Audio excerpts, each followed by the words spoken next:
सर्वप्रथम development activist Jaipur पूर्व बहुमुखी क्याम्पसका पूर्व सहायक क्याम्पस प्रमुख वीरेन्द्रबहादुर थापाज्यूलाई म आफ्ना छोटा शुभकामनाका 2 शब्द राखिदिनका निम्ति अनुरोध गर्दछु। हार्दिक नमस्कार। आजको यस प्रथम सही सम्मेलन जो यहाँ जयपृथ्वी क्याम्पसमा हुन गइरहेको छ, एउटा महत्त्वपूर्ण अवसरमा हामी यहाँ उपस्थित छौँ। यस सम्बन्धित कार्यक्रमका अध्यक्षज्यू र ड्यासमा सिंह सुदूरपश्चिम विश्वविद्यालयका उपकुलपति पूर्वमन्त्रीज्यू लगायत ड्यासमा सिंह सम्पूर्ण अतिथि विशिष्ट अतिथिज्यू र यहाँ उपस्थित सम्पूर्ण महानुभावहरूमा म हार्दिक नमस्कार गर्न चाहन्छु। आज यहाँ उभिरहँदा र उहाँहरूले मलाई यहाँ निम्त्याएर 2 शब्द राख्ने मौका दिनुभएकोमा एकदमै आभारी छु। सायद यो भन्नुपर्दा अतिशयोक्ति नहोला कि सुदूरपश्चिम विश्वविद्यालय स्थापनाको सुरुवातदेखि र जयपृथ्वी क्याम्पस आँगी बनाउनुपर्छ भन्ने खालको अभियानमा एउटा सुरुवाती रूपमा मैले लाग्ने अवसर पाएँ र त्यसको दौरानमा धेरै कुराहरू जति भोगियो, जति गरियो, जति देखियो, त्यसको परिणामस्वरूप आज यो मञ्चमा उपस्थित मौका पाइयो र सरहरू समक्ष भेट गर्ने मौका पायो। यसका लागि म यो अवसरका लागि जयपृथ्वी क्याम्पसका क्याम्पस प्रमुख, सहायक क्याम्पस प्रमुख तथा क्याम्पस प्रमुख परिवारलाई हार्दिक धन्यवाद दिन चाहन्छु।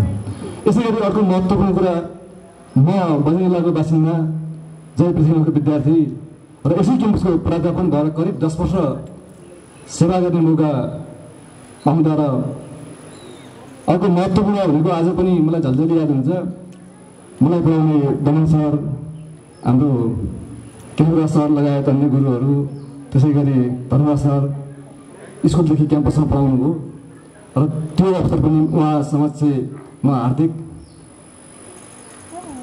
नमस्कार व्यक्त गर्न चाहन्छु, जसले मलाई धेरै प्रेरणा दिनुभएको छ। र सबैभन्दा महत्त्वपूर्ण कुरा त यो युनिभर्सिटी स्थापनाको सिलसिलामा काठमाडौँमा बहस भइरहँदा धेरै ठाउँमा उपस्थित मौका पाइयो, विद्यार्थीदेखि अन्य आयोजना गर्नेदेखि लिएर सबै कुराहरूले। र त्यति बेला 2065 सालमा, सायद 65 साल अवसर तिन गते हो, बाबुराम भट्टराईले 8 जिल्लामा आङ्गी क्याम्पस बनाउनुपर्छ भन्ने सिलसिला बजार पनि घोषणा गर्दा ल अब त बजार आङ्गी हुने भयो भनेर पहल गर्दा यति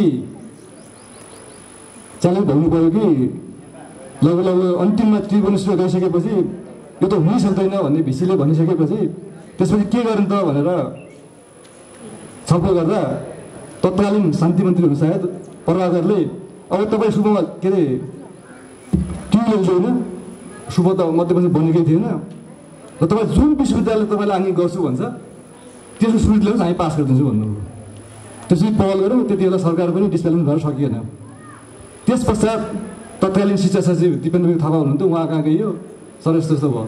उहाँले के भन्नुभयो भने तपाईँ 2 दिन ढिलो हुनुभयो सरहरू, अथवा भाइहरू हुन्छ सरहरू भन्छु, 2 दिन अगाडि आउनु भएको भयो भने मैले सुदूरपश्चिम मध्यपश्चिमको विधेयक शिक्षा मन्त्रीको राय पेश गरेर सदनमा पठाएको छु, आज या भोलि पठाउँछ। तपाईँ 2 दिन अगाडि आउनु भएको भयो भने म हुन्थ्यो नै थाहा छैन, यिनलाई प्रत्येक जिल्लामा एक एउटा आङ्गी क्याम्पस भने गरिकन विश्वविद्यालय स्थापना गरेर लेखिदिन्छु भन्नुभयो। क्या त्यो भनिसकेपछि हामीलाई घट लाग्यो कता कता। त्यसपछि आएर अब कसरी जाने त भन्ने खालको कुरो हुँदै गर्दा बिस्तारै अवसर स्थापना भयो। त्यसपछि भिसीहरूको नियुक्ति भयो र सायद भिसीको नियुक्ति भइसकेपछि काठमाडौँको पुल्चोक क्याम्पसमा शैक्षिक पत्रकार समाज जस्तो लाग्छ, उसले एउटा 7 भिसीलाई अभिनन्दन गर्ने कार्यक्रम राखेको थियो। त्यति बेला म काठमाडौँ भएको सिलसिलामा हाम्रो सहायक क्याम्पस लालबहादुरजी पनि हुनुहुन्थ्यो, उहाँले यसो हुँदै जाउँ भन्ने गइसकेपछि तत्कालीन भिसी जरा अस्ति भेट्ने मौका पाइयो, छलफल गऱ्यौँ। फर्कै जाँदा उहाँले हाम्रो सपना यो थियो सर, सरसँग भेट पनि भयो, यो गरिदिनु पऱ्यो भन्दा उहाँले यो कसरी गर्न सकिन्छ भन्दाखेरि तपाईँ यसरी पारित गरिदिनुहोस् र त्यो पारित गरेपछि हुनु आफ्नो ठाउँमा छ, तपाईँ त्यो गरिदिनुहोस् भन्दाखेरि मान्छ नि त भन्नुभएको थियो कि उहाँले। त्यो घटना अझै पनि ताजा छ। त्यसपछि आएर पहिलो चरणमा जयपृथ्वी क्याम्पस र कैलालीले आङ्गी घोषणा गरियो। त्यसको पनि तत्काल अहिले वर्तमान मेयर साहब हुनुहुन्छ, चित्र बजार अध्यक्ष हुनुहुन्थ्यो, मोहनराज उपाध्याय क्याम्पस, म सहायक क्याम्पस थियौँ। 2019 साल चैत 12 गते जयपृथ्वी क्याम्पस एउटा इन्टेन्ट लेटर हामीले तिनीहरूले साइन गरेर भिसी कार्यालयले बुझाउँ, हामी चाहिँ सायद पहिलो क्याम्पस हो जसले त्यहाँ इन्टेन्ट बुझाएको थियो। त्यसका आधारमा उहाँले पेस गर्नुभयो र पहिलो चरणमा जयपृथ्वी क्याम्पस र कैलाली क्याम्पस आङ्गी हुन्छ घोषणा गर्यो। त्यसपछिको थुप्रै भइसक्यो, कसरी भयो भन्ने खालको वाद विवाद छलफल बहस भए र अन्त काठमाडौँ गएर जब किन भयो कसरी भयो भन्ने भइसक्यो एउटा राजनीति एजेन्डा बन्यो। त्यसपछि कति अब तपाईँले प्रधानदेखि लिएर मन्त्रीदेखि शेरबहादुर देउवादेखि लिएर सबैसँग यति भेटियो कि सायद धेरै टिमहरू यहाँ हुनुहुन्छ भने त्यसपछि आएर अब त प्रत्येक जिल्लामा हुनुहुन्छ भने 15 क्याम्पस आङ्गिक भयो। त्यसै सिलसिलामा अहिले सायद त्योभन्दा बढी भइसकेको जस्तो लाग्छ मलाई। र यो आन्दोलनमा जोडिने मौका पाएको र एउटा स्थापनाकालदेखि नै सहकार्य गर्ने मौका पाएको र यो क्याम्पसलाई पनि मैले करिब 10 वर्ष सेवा गर्ने जो अवसर पाएँ त्यो अवसर आज यहाँ उभिने अवसर दिनु यसलाई धन्यवाद ज्ञापन गर्छु। छोटकरीमा अब धेरै कुरो भन्नुभन्दा पनि हामीले अब यहाँ ठ्याक्कै नेपालीमा के हुन्छ मैले पनि खोजिरहेको थिएँ। शैक्षिक स्थिति किन चुनौतीपूर्ण भयो त, हाम्रो शिक्षा किन उत्पादन भइरहेको छैन, किन गुणस्तर भइरहेको छैन भन्ने खालको एउटा बहस छलफल त छँदैछ नि। र अझै हाम्रो जस्तो दुर्गम ठाउँमा पहाड जिल्लाहरूमा अथवा ग्रामीण भेगमा शिक्षालाई कसरी उनीहरूले गर्न सक्छ, कसरी समाजमा जोड्न सक्छौँ भन्ने खालको कुरोहरू अलिकति च्यालेन्जिङ छ। र अब अहिले आएर धेरै कुराहरू हामीले मात्र समय नगर्ने भएर राज्यदेखि लिएर हरेक पक्षले गर्ने खालको भएको हुँदा सबै पक्षहरू यहाँ भिसहरू हुनुहुन्छ, सम्पूर्ण पदाधिकारी हुनुहुन्छ।